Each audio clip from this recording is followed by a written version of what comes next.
Olá pessoal, sejam todos muito bem-vindos a mais uma de nossas videoaulas. Na nossa videoaula de hoje o tema será pilhas, mais especificamente alocação encadeada. Então, como nós já discutimos em outras oportunidades, a alocação sequencial apresenta algumas desvantagens. Isso porque a mesma é baseada na reserva estática de memória. Porém, a gente pode resolver facilmente esse problema utilizando uma lista encadeada para armazenarmos a nossa pilha, de forma análoga ao que nós fizemos com as filas. Como todas as operações vão ocorrer numa única extremidade da lista, a representação de uma pilha vai se reduzir ao único ponteiro que vai apontar para o primeiro elemento da nossa lista. Bom, nós temos aqui então a representação gráfica de uma lista encadeada e nossa pilha nada mais vai ser do que uma referência para o nosso primeiro elemento da lista. Destaco agora que a implementação das operações vai ser trivial, porque empilhar um elemento nada mais é do que inserir um novo primeiro elemento na nossa lista. Desempilhar um elemento nada mais vai ser do que remover o primeiro elemento da nossa lista. Consultar o valor do topo nada mais vai ser do que consultar o valor do primeiro elemento da lista. Lembrando que, para a implementação da operação tanto de desempilhamento quanto de consulta do valor do topo, precisamos trabalhar sobre uma lista não vazia. Dito isso, então, agora a gente pode partir para a definição e implementação do nosso tipo abstrato de dados, pilha encadeada. Para simplificar as implementações, vamos trabalhar com uma pilha de inteiros, tá bom? Então vamos então agora, pessoal, para a definição do nosso nó, ou em inglês node, Já que a gente está utilizando as expressões de push, pop, top, vou usar alguns termos em inglês também na nossa implementação aqui de uma pilha encadeada. Então, nosso node nada mais é do que uma estrutura com dois campos. Como teremos uma pilha de inteiros, temos o campo inf do valor do tipo int. E no caso temos o nosso campo next, que nada mais é do que um ponteiro para nodo. Tá certo? Vamos seguir adiante. O que vem a ser então nossa pilha enc? Nada mais vai ser do que um ponteiro para node. Tá certo? Temos então agora os protótipos das funções que vão implementar as operações básicas. Então temos lá a função create, que vai criar a nossa pilha. Temos isEmpty, que vai verificar se a nossa pilha é vazia. Push vai fazer um empilhamento. Top vai consultar o valor do topo da nossa pilha. Pop, que vai fazer um desempilhamento. Top pop, que é uma combinação da consulta do elemento que está no topo e a retirada, o desempilhamento do mesmo. E temos, por fim, destroy, que é a função que vai liberar a memória alocada dinamicamente, utilizada para o armazenamento da nossa pilha. Agora então vou solicitar que vocês implementem uma a uma as operações que vão compor o nosso CAD. Então vamos começar pela implementação de create. Tempinho para vocês. Temos então agora a implementação. Então, como nós vimos anteriormente, criar uma pilha vai ser o quê? Estabelecer valores iniciais para os dados que a representam, para que esta estrutura possa ser utilizada na aplicação das demais operações. Então, criar uma pilha significa o quê? Que a pilha inicialmente está vazia. Então, simplesmente eu vou precisar inicializar a referência externa com o valor que indique isso. No caso, o valor null, indicando que a referência externa é um ponteiro vazio. É isso que nós vamos fazer agora. Tá bom? Agora, então, eu solicito que vocês implementem isEmpty. Tá certo? Tempinho para vocês. Vamos, então, à implementação.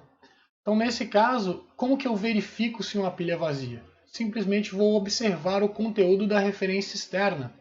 Então, eu vou fazer o quê? Vou retornar a referência externa negada. Pois, se eu tenho uma pilha vazia, o conteúdo da referência externa é null. E null é falso. Então, nego o falso, tenho o verdadeiro, e esse é o meu retorno. Tá bom, pessoal? Vamos então agora para a solicitação da implementação de push, que trata-se da função que faz o empilhamento, né? Tempinho para vocês.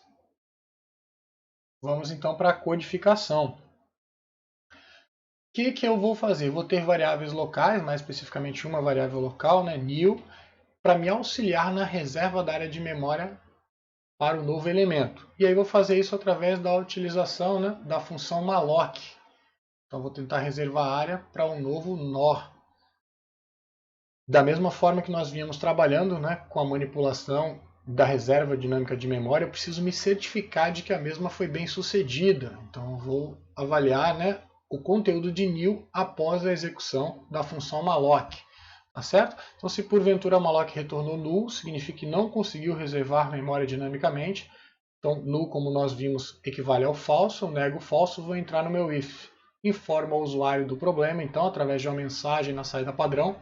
Então, tá ali, né? Erro, memória insuficiente. Neste caso, vou fazer a opção pela finalização da execução do meu programa. Então, tem o meu exit ali.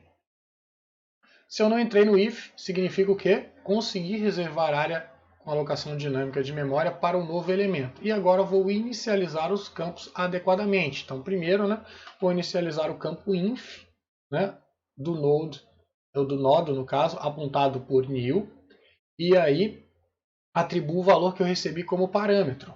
Bom, qual vai ser o próximo do meu novo primeiro?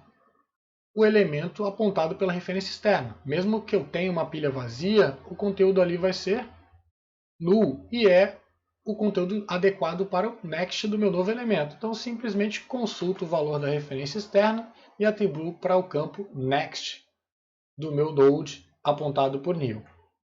Agora, eu vou fazer o que, pessoal? Atualizar minha referência externa. Então, minha referência externa vai passar até agora o conteúdo, né, como conteúdo, o endereço do nó que eu acabei de inserir. Vamos então agora para a solicitação da implementação da função top. Tempinho para vocês. Vamos então para a codificação.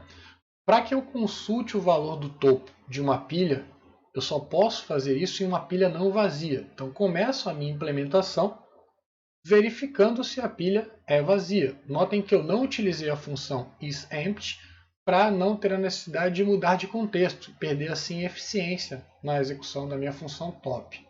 Então eu simplesmente consulto o conteúdo da referência externa. Se porventura tiver null lá, eu vou entrar neste meu if, informo ao usuário, né, que ocorreu um erro, né, consultem uma pilha vazia, e vou fazer a opção por finalizar a execução do meu código.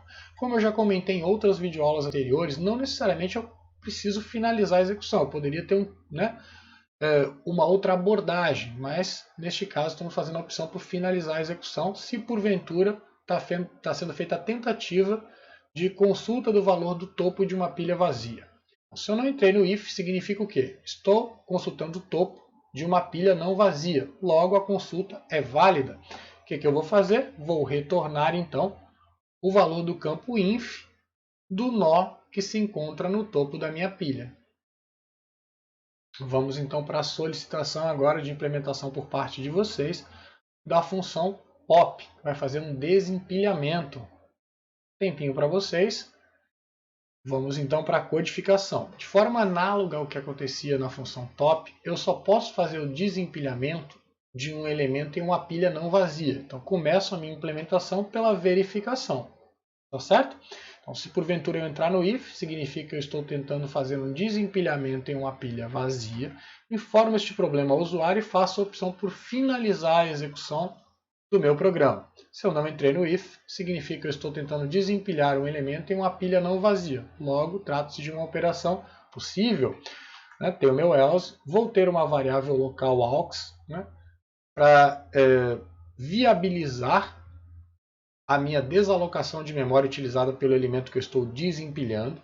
Tá? E eu armazeno em aux, então, o endereço do primeiro elemento nessa minha lista, onde eu armazeno a pilha, ou seja, o endereço do topo da pilha.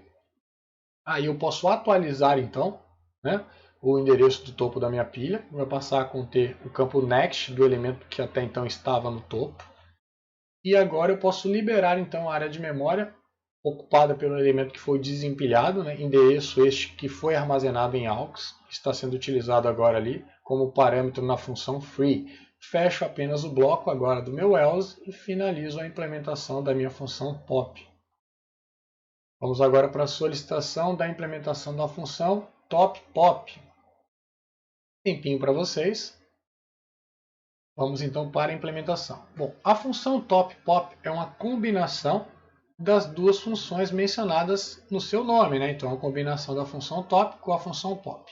Ambas precisavam de uma lista não vazia para, né, serem funcionais. Então, algo análogo vai acontecer aqui. Vou começar a implementação pela verificação. Se porventura eu entrar no if, eu estou tentando executar a função top-pop sobre uma pilha vazia. Formo este problema ao usuário através de uma mensagem que vai ser apresentada na saída padrão, no monitor, e opto pela finalização da execução do meu programa. Se eu não entrei no if, estou tentando executar top-pop sobre uma pilha não vazia. Vai funcionar então. Tenho meu else, aí vou ter algumas variáveis locais, no caso, uma inteira para armazenar nesta o valor contido no elemento que está no topo da pilha e que será desempilhado. Armazeno em V para depois fazer o retorno deste valor, né, ao final da execução da minha função. Agora tenho mais uma variável local, que é um ponteiro para node, e armazeno neste o endereço do topo da minha pilha, ou seja, o endereço do elemento que será desempilhado, para que posteriormente eu possa liberar esta área de memória ocupada pelo mesmo.